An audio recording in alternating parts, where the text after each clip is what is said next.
పొన్నవోలు సుధాకర్ రెడ్డి గారు, మీరు హిందువులే, నోటికొచ్చినట్టు మాట్లాడకండి.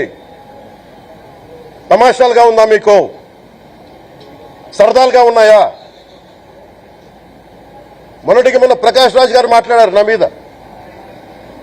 అరే, నేను మాట్లాడుతుంది ఒక హిందువులు అపవిత్రం గురించి మాట్లాడుతున్నాను. ఇందులో ప్రకాష్ రాజ్ గారికి సంబంధం ఏంటి? ఇందులో నేను ఇంకొక మతాన్ని నిందించానా? ఇస్లాంని నిందించానా? క్రిస్టియానిటీని నిందించానా? అపవిత్రం జరిగింది, ఇలా జరగకూడదు, ఫుడ్ అడల్టరేషన్ జరిగిందని మాట్లాడుతుంటే దీన్ని గోల చేయకూడదంటే, అంటే తప్పు జరిగినప్పుడు మాట్లాడకూడదా? ఒక అపవిత్రం జరిగితే మాట్లాడకూడదా? దేవతా విగ్రహాలను శిరచ్ఛేదం చేస్తే మాట్లాడకూడదా? ఏం పిచ్చి పట్టింది ఒక్కొక్కళ్ళకి? ఎవరి కోసం మాట్లాడుతున్నారు మీరు? ప్రకాష్ రాజ్ కూడా చెప్తా ఉన్నాను, నాకు మీరంటే గౌరవం. I have extreme respect for you. కానీ when it comes to secularism, Prakash Raj garu, it is a two way, not one way. I have extreme respect for you. You know that. మీరు secularism is always two way, it is not one way. హిందువుల మీద దాడి జరిగినప్పుడల్లా వచ్చి మాట్లాడటం తప్ప,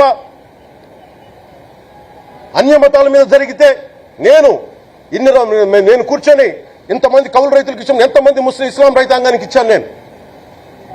ఇదే ఎన్ని మద్రాసాలకి డబ్బులు ఇచ్చాను నేను, 25 లక్షలు 30 లక్షలు ఇచ్చినవాడిని నేను. నాకు అన్య మతం ఇస్లాం మీద గౌరవం ఉన్నవాడిని, క్రిస్టియానిటీ మీద గౌరవం ఉన్నవాడిని, చిన్నప్పటి నుంచి కూర్చొని మిషనరీ స్కూల్లో చదువుకున్నవాడిని. నా టీచర్ చెప్పే సూక్తి, తను తగ్గించుకున్నవాడు హెచ్చింపబడిని చెప్పి బైబుల్ సూక్తిని ప్రతిసారి కోట్ చేస్తూనే ఉంటాను. ఇది నా గౌరవం, ఇది నేను చూపించే గౌరవం. మీరు మాట్లాడితే కూర్చొని నేను పాటించే ధర్మానికి అపవిత్రం జరిగినప్పుడు నేను మాట్లాడకూడదు, మౌనంగా ఉండాలి. సెక్యులరిజంకి విఘాతం అంటే ఏంటి? సెక్యులరిజంకి విఘాతం? నా ఇంటి మీద దాడి జరిగినప్పుడు నేను మాట్లాడకూడదా? నా ఇల్లు 10 మందికి ఆశ్రయం ఇస్తుంది. నా సనాతన ధర్మం అన్ని ధర్మాలకి ఆశ్రయం అయితే దానికి దాడి జరిగినప్పుడు, దాని మీద అపవిత్రం జరిగినప్పుడు దానికి కూడా మాట్లాడకూడదంటే ఏం మాట్లాడాలి మీతోటి? ప్రకాష్ రాజ్ గారు, you have to learn your lessons. I respect you. It's not just Prakash Raj Garu, all the people who thinks in the name of secularism, you're going haywire. Let me tell you guys, we are extremely hurt. Don't make a mockery out of our sentiments. We are deeply, deeply hurt. It's not fun for you, maybe it might be fun for you. It is not fun for us. It's a deep anguish, deep pain. Don't you ever forget. Before you come and think 100 times and talk about Sanatana Dharma. Enough of this. చాలు. ఇష్టానికి మాట్లాడుతూ ఉన్నారు సనాతన ధర్మం మీద. అయ్యప్ప స్వామి మీద మాట్లాడతారు, సరస్వతి దేవి మీద మాట్లాడతారు. అల్లా మీద మీరు మాట్లాడగలరా? మహమ్మద్ ప్రవక్త మీద మీరు మాట్లాడగలరా? జీసస్ మీద మీరు మాట్లాడగలరా?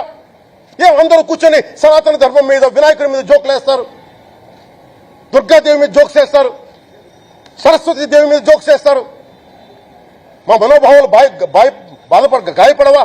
మాకు బాధ ఉండదా? అందుకే నేను ప్రతిపాదించింది ఏంటంటే, ప్రతి దానికి రావలేకపోతున్నాం. సనాతన ధర్మ రక్షణ board is order of the day.